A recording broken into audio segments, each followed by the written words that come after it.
जय हिंद दोस्तों, मैं हूं आपका दोस्त केबी और डेली करंट अफेयर्स के एक नए वीडियो में आप सभी का स्वागत है। तो आइए इस वीडियो की शुरुआत करते हैं।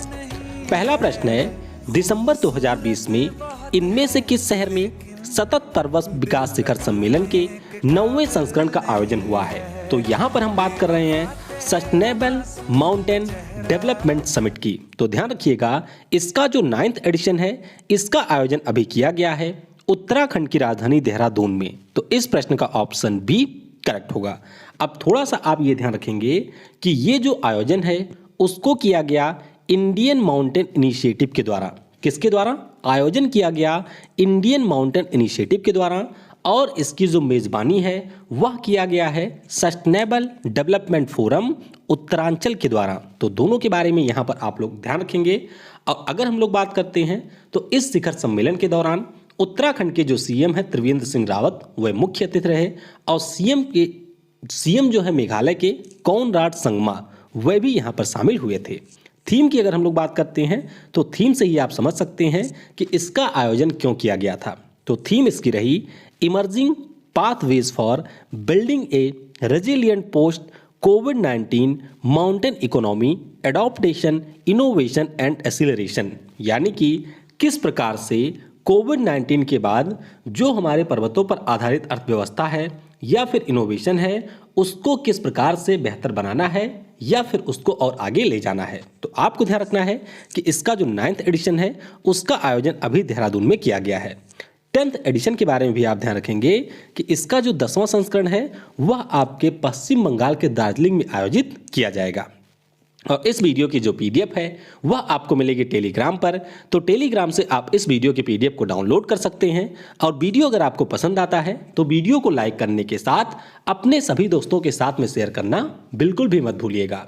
और एक क्वेश्चन जो आप लोगों के द्वारा बार बार पूछा जाता है कि किसी पार्टिकुलर एग्जाम में करंट अफेयर्स के कितने प्रश्न आएंगे या फिर क्या यह वीडियो उस पार्टिकुलर एग्जाम के लिए हेल्पफुल होगा या फिर नहीं।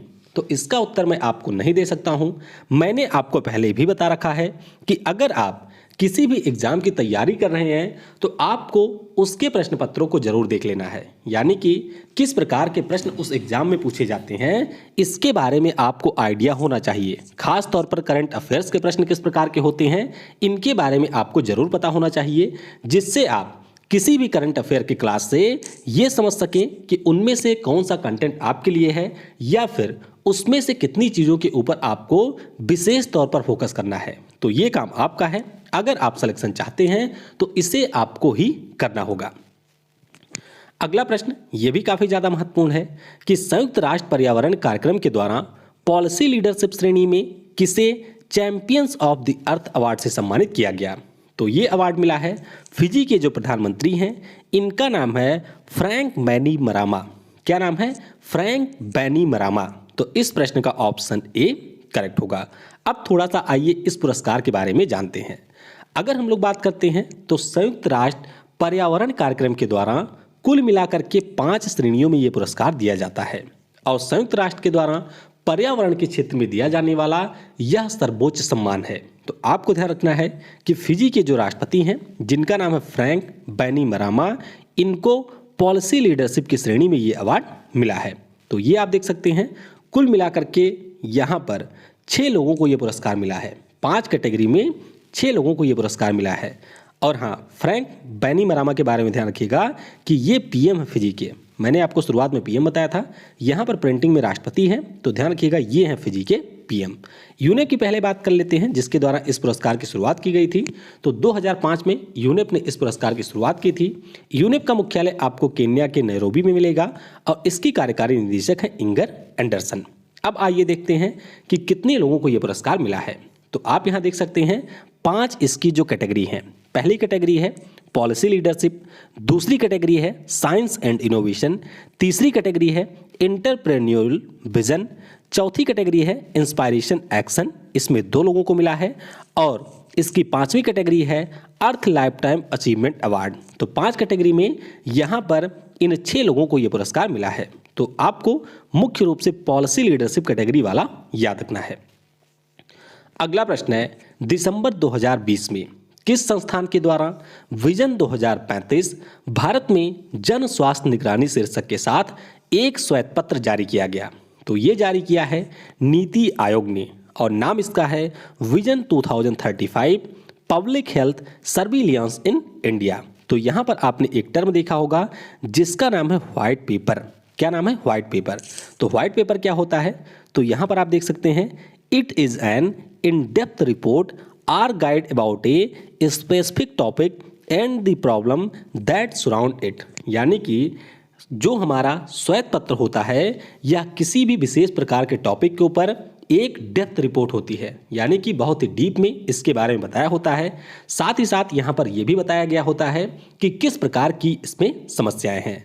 It is mean to educate readers and help them to reach a specific decision. यानी कि जो भी इसको पढ़ने वाले लोग हैं उनको यहाँ पर इस निष्कर्ष तक पहुँचाना कि इसके माध्यम से वह किस प्रकार का निर्णय ले सकते हैं। यानी कि इसको पढ़ने के बाद में वह कंप्लीटली जिस टॉपिक के बारे में श्वेत पत्र जारी किया गया है उसके बारे में समझ सके।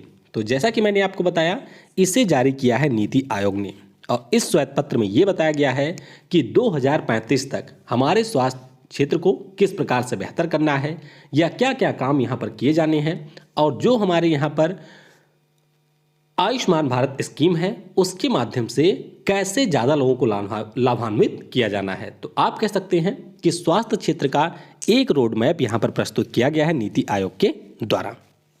अगला प्रश्न है, दिसंबर 2020 में किस कंपनी के द्वारा निर्मित INS हिमगिरी का जलावतरण किया गया? तो ये जो INS हिमगिरी है इसका निर्माण किया है guardian reach ship builders and engineering limited ने। तो इस प्रश्न का ऑप्शन सी करेक्ट होगा। तो पहले तो आप ये ध्यान रखेंगे कि प्रोजेक्ट 17A के अंतर्गत कुल मिलाकर के 7 शिप का यहाँ पर निर्माण किया जाना है। कितने? 7 स्टील क्लास फ्रिगेट शिप का निर्माण किया जाना है और इनमें से जो आपकी 4 शिप होंगी उनका निर्माण मझगांव डाक शिप बिल्डर्स के द्वारा किया जाएगा और इनमें से जो आपकी 3 शिप होंगी उनका निर्माण garden reach ship builders and engineers limited के द्वारा किया जाएगा। तो पहली जो शिप 2017 में लॉन्च की गई थी इसे बनाया था मझगांव डॉक शिपयार्ड लिमिटेड ने, लेकिन अब ये जो दूसरी शिप बनी है जिसका नाम है INS हिमगिरी इसे बनाया है GRSC लिमिटेड ने। तो GRSC लिमिटेड द्वारा बनाया गया यह दूसरा शिप है और प्रोजेक्ट 70A के अंतर्गत ये बनाया गया दूसरा शिप है। तो ये आप ध्यान रखेंगे कि GRSC का ये पहला शिप है। अब अगर हम लोग बात करते हैं कि इसे लॉन्च किसने किया, तो जो हमारे चीफ ऑफ डिफेंस स्टाफ हैं बिपिन रावत जी, उनकी वाइफ है मधुलिका रावत जी और उन्हीं के द्वारा यहाँ पर INS हिमगिरी को कोलकाता में लॉन्च किया गया है। तो इसके बारे में आप ध्यान रखेंगे। अगला प्रश्न है, दिसंबर 2020 में ओला कंपनी ने किस राज्य में विश्व के सबसे बड़े स्कूटर कारखाना को स्थापित करने की घोषणा की? तो ये जो सबसे बड़ा स्कूटर कारखाना होगा इसकी स्थापना की जाएगी तमिलनाडु राज्य में। तो इस प्रश्न का ऑप्शन डी करेक्ट होगा। तो बस आप ध्यान रखेंगे कि ओला कंपनी ने अभी तमिलनाडु राज्य की सरकार के साथ में समझौता किया है कि हम लोग तमिलनाडु राज्य में 2400 करोड़ रुपए की लागत के साथ में एक स्कूटर कारखाना को स्थापित करेंगे। बाकी ओला कंपनी की बात करते हैं तो इसकी स्थापना 3 दिसंबर 2010 को हुई थी। मुख्यालय है बेंगलुरु में और इसके CEO हैं भावेश अग्रवाल। तमिलनाडु की बात करते हैं तो राजधानी चेन्नई में है। राज्यपाल है बनवारी लाल पुरोहित। मुख्यमंत्री है इडापड्डी के पलाना स्वामी। उच्च न्यायालय आपको चेन्नई में मिलेगा और मुख्य न्यायाधीश यहाँ के अमरिंदर प्रताप शाही। टाइगर रिजर्व आपको जरूर ध्यान रखने हैं, जिनमें से पहला है मुदुमलाई, दूसरा है सत्यमंगलम, तीसरा है कलाकड़ मुंदनथरई और चौथा है यहाँ का टाइगर रिजर्व अनामलाई। कुछ अन्य चीज़ें जान लेते हैं तमिलनाडु के बारे में, जैसे कि यहाँ पर अभी स्मार्ट ब्लैक बोर्ड योजना की शुरुआत की गई। विदेशी सैलानियों को आकर्षित करने में तमिलनाडु अभी रहा है पहले स्थान पर। विश्व आर्थिक मंच के द्वारा भारत की जो पहली उन्नत विनिर्माण केंद्र है उसकी स्थापना भी की जाएगी तमिलनाडु में।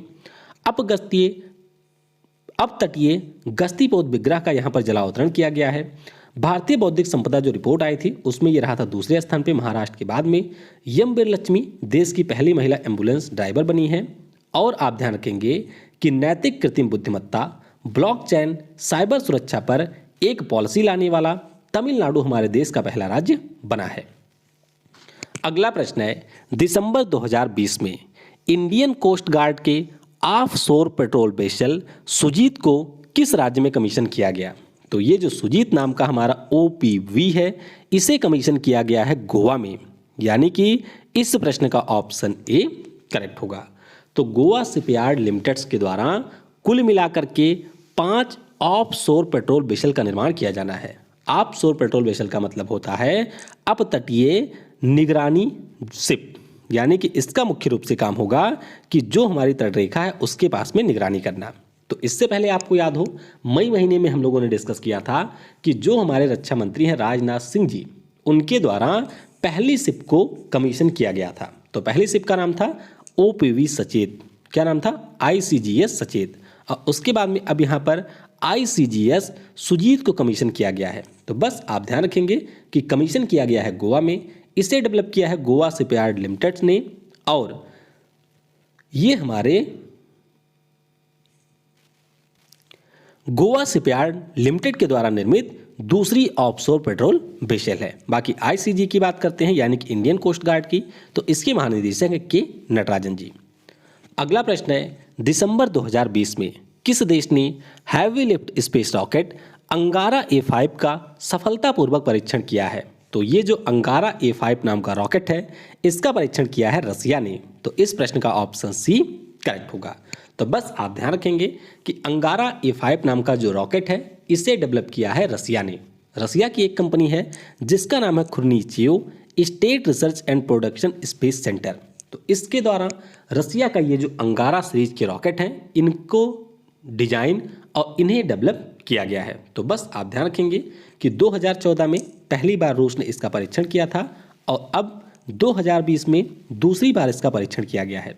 अंगारा A5 रॉकेट की अगर हम लोग बात करते हैं तो इसकी खास बात यह है कि ये हमारे स्पेस में 200 किलोमीटर की ऊंचाई तक जा सकती है और 200 किलोमीटर तक की ऊंचाई पर ये 24.5 मीट्रिक टन का पेलोड ले जा सकती है। तो मुख्य रूप से स्पेस में जो भी सामान होते हैं उनको पहुंचाने के लिए रूस के द्वारा इसका परीक्षण किया गया है। अगला प्रश्न है, वर्ष 2023 में भारत के किस राज्य में 15वें FIH पुरुष हॉकी विश्व कप का आयोजन किया जाएगा? तो ये जो पुरुषों का हॉकी विश्व कप है, इसका आयोजन किया जाएगा उड़ीसा राज्य में, यानी कि इस प्रश्न का ऑप्शन बी करेक्ट होगा।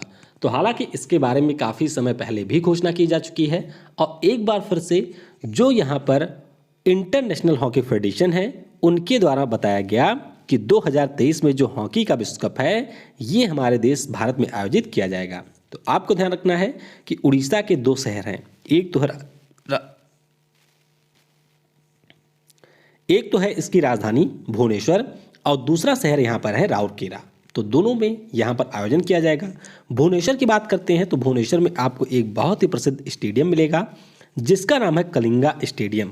तो कलिंगा स्टेडियम भुवनेश्वर में होगा और एक स्टेडियम आपको मिलेगा राउरकेला में। राउरकेला में जो स्टेडियम है उसका नाम है Biju Patnaik hockey stadium.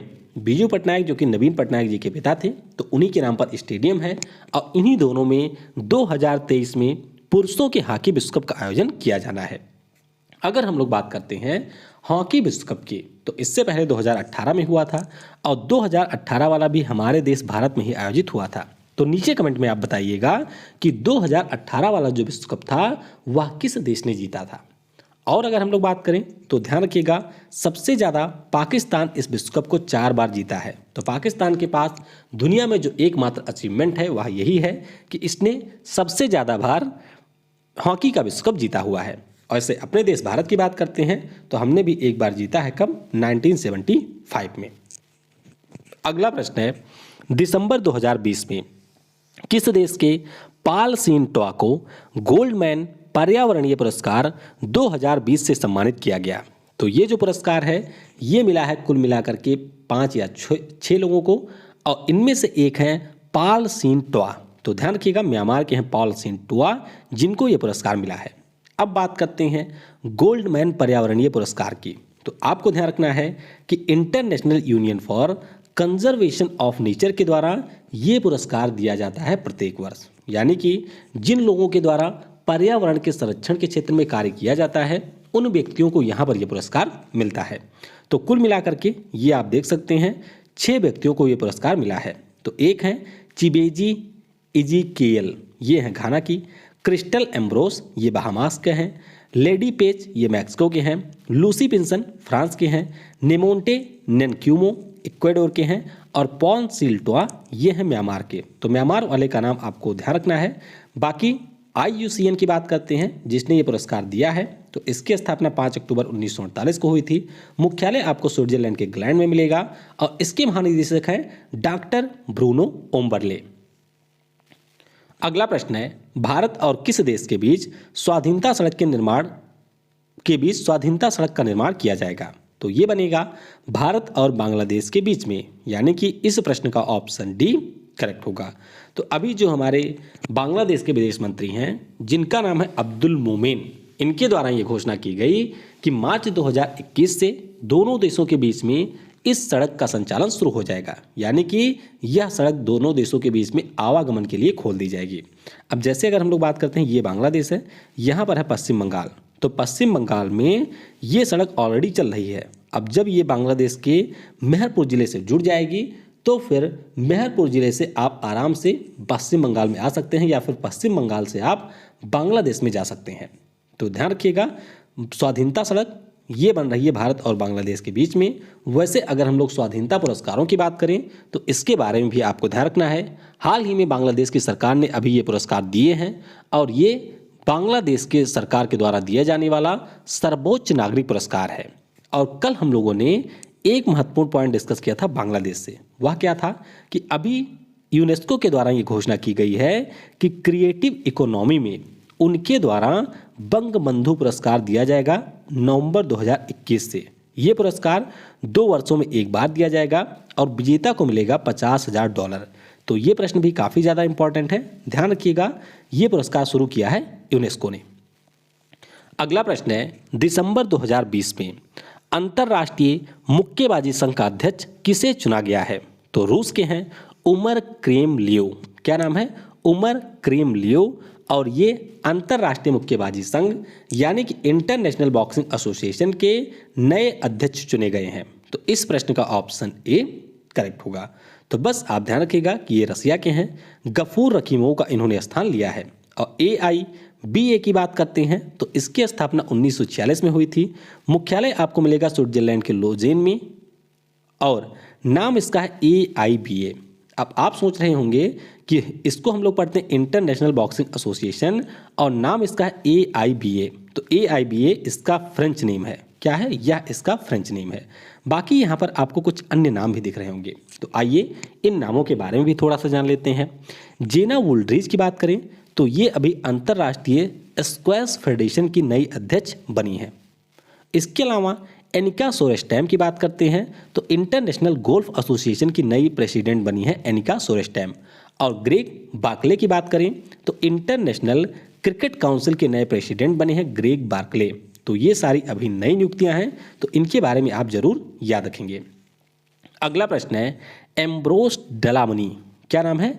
Ambrose डेलामनी, जिनका हाल ही में कोविड-19 के कारण निधन हुआ, किस देश के प्रधानमंत्री थे? तो ये करंट CM थे इस्वातिनी देश के।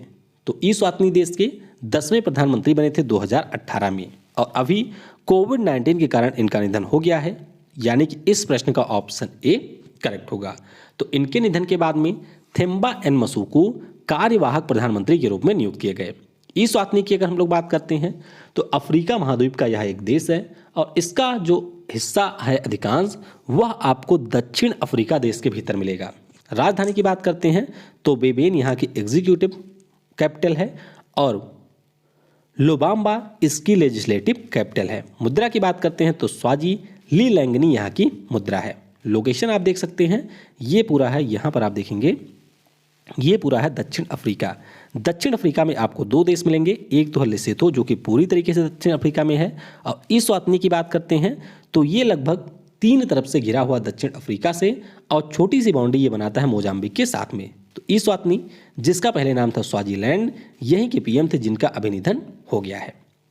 आइए कुछ अन्य चीज़ों के बारे में भी जान लेते हैं जो कि आपकी परीक्षा में पूछे जा सकते हैं। पाकिस्तान ने क्या किया था कि इन्होंने सऊदी अरब से लिया था 1.5 बिलियन डॉलर का ऋण।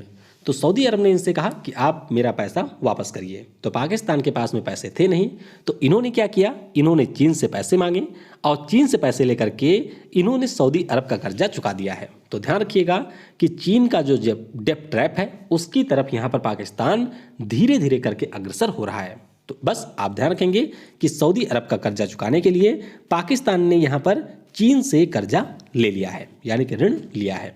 अभिनेता अक्षय कुमार, इनको अभी डाबर च्यवनप्राश ने अपना ब्रांड एम्बेसडर नियुक्त किया है। इससे पहले हम लोगों ने पढ़ा था कि हॉर्लिक्स ने अक्षय कुमार को अपना ब्रांड एम्बेसडर बनाया था और पगार बुक नाम का जो ऐप है इसने भी अक्षय कुमार को ब्रांड एम्बेसडर बनाया था। भारतीय कुश्ती के सर्वोच्च सम्मान जीतने वाले भारतीय पहलवान श्रीपति खान चनीले का अभी हाल ही में निधन हुआ है। तो बस इनका नाम आप ध्यान रखेंगे और आप नीचे बताएंगे कि भारतीय कुश्ती का सर्वोच्च सम्मान है कौन सा, यानी कि सर्वोच्च यहाँ पर पुरस्कार इन्होंने कौन सा जीता था, उसके बारे में नीचे आप कमेंट में बताएंगे।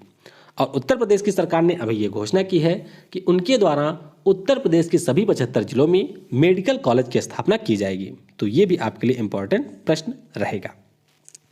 कल मैंने आपसे पूछा था कि प्रत्येक वर्ष विश्व अंतरिक्ष सप्ताह कब मनाया जाता है। तो ये सप्ताह आपका होता है 4 से 10 अक्टूबर को। कब? 4 से 10 अक्टूबर को ये मनाया जाता है।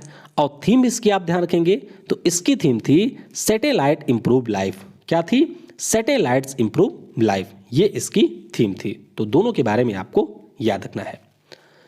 आज के वीडियो से आपके लिए प्रश्न है, किस स्पेस एजेंसी के सोफिया ने पहली बार चंद्रमा की सतह पर पानी की खोज की है। तो इस प्रश्न का उत्तर आपको नीचे कमेंट सेक्शन में बताना है। बाकी वीडियो आपको कैसा लगा यह भी आप नीचे कमेंट में बता सकते हैं।